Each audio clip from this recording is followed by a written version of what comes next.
During a public inquiry into police espionage, it's been revealed that the British police might be monitoring more far-left groups than far-right groups.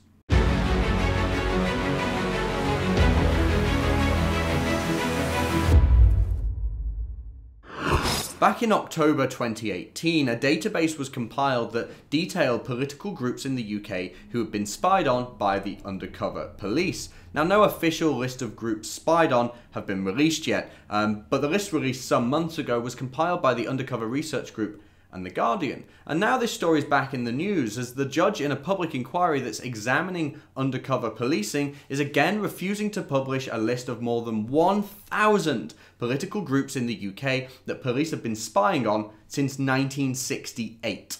The Guardian reported on this and they said, Sir John Mitting, the retired judge heading the inquiry, was urged to publish the list at a preliminary hearing on Thursday by victims of surveillance who are seeking to uncover the extent of the espionage. More than 120 political groups that were spied on by undercover officers have been identified so far. That list was published in October following investigations by The Guardian and the Undercover Research Group, a network of activists that scrutinises police espionage. It suggested that the police spies overwhelmingly monitored left-wing and progressive groups that challenged the status quo, with only 3 far-right groups infiltrated. And you can take a look at this list yourself as well. The Guardian published all the information that they could find that isn't being officially released. And it was really astonishing to see because this long list of groups that have been spied on has 17 categories, and only one of these is far right. You know, they could have had race separatists, they could have had neo-Nazi, they had one category for far right, and just 3 out of the 120 monitored organisations were far right.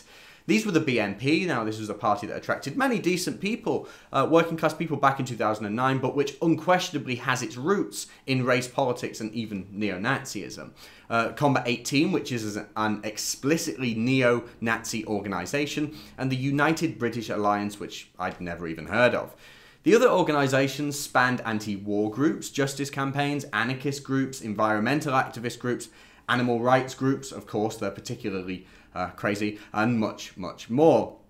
Now, we have to accept that this is not an exhaustive list. That's what we're waiting for. There's only so much we can read from this information that we have. 90% of the groups that have been monitored aren't listed yet, so there's room, plenty of room, for more far-right neo-Nazi, anti-Semitic, race-hating groups to be included in this. But the narrative that the right of politics are the natural extremists and that the left are just the cuddly defenders of civilization is clearly proven wrong with this case. The ongoing inquiry has so far cost more than £10 million and has yet to hear any evidence in public, and it's due only to conclude in 2023, and that's primarily because of the huge number of applications from the police to conceal the identities of the undercover officers. Of course, the police want to make sure that those who are involved with this aren't a victim of any kind of repercussion or potential attacks. So there's a few issues here, and I understand the concern that people have in terms of police spies. Nobody wants to be spied on, especially when you feel like you're doing the right thing. But on the flip side, many of the groups being spied on do actually pose a genuine threat.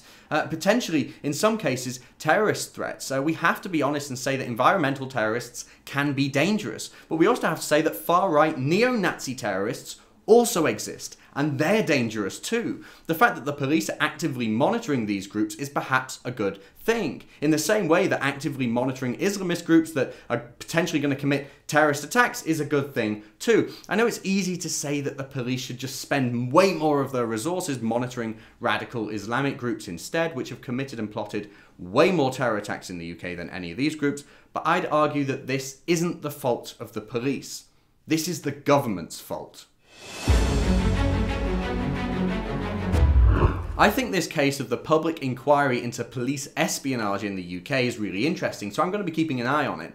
But I just wanted to give you this little nugget of information. Clearly the police understand how dangerous the far left can be. That's why they've gone undercover for decades and spied on them. These extreme left-wing groups are easily on par with, or perhaps even outnumber, the far-right groups. But we must also be honest and say that there is a threat from the far right, the neo-Nazis, the race haters, the radical race separatists, neo-Nazi terror plots have been foiled over the last year. And there are young white lads who have been really radicalized towards a neo-Nazi fringe after being disillusioned from politics, ignored by the politicians who are happy to see their communities completely transformed. This is a real and present danger, and there's a lesson here. Negligence from the politicians, negligence from the political elite breeds extremism, and silencing political discussions creates dangerous radical groups. We must acknowledge that there's a danger on both sides of politics, that extremism is dangerous, and that the government can more effectively stop the spread of neo-Nazi groups and far-left groups. And they can do this by improving, at least starting with, improving political dialogue. We're not funded by the government, we don't have big sponsors, and we certainly don't have massive donors. If you'd like to help support our work, please go to rebeldonations.com/thebuck.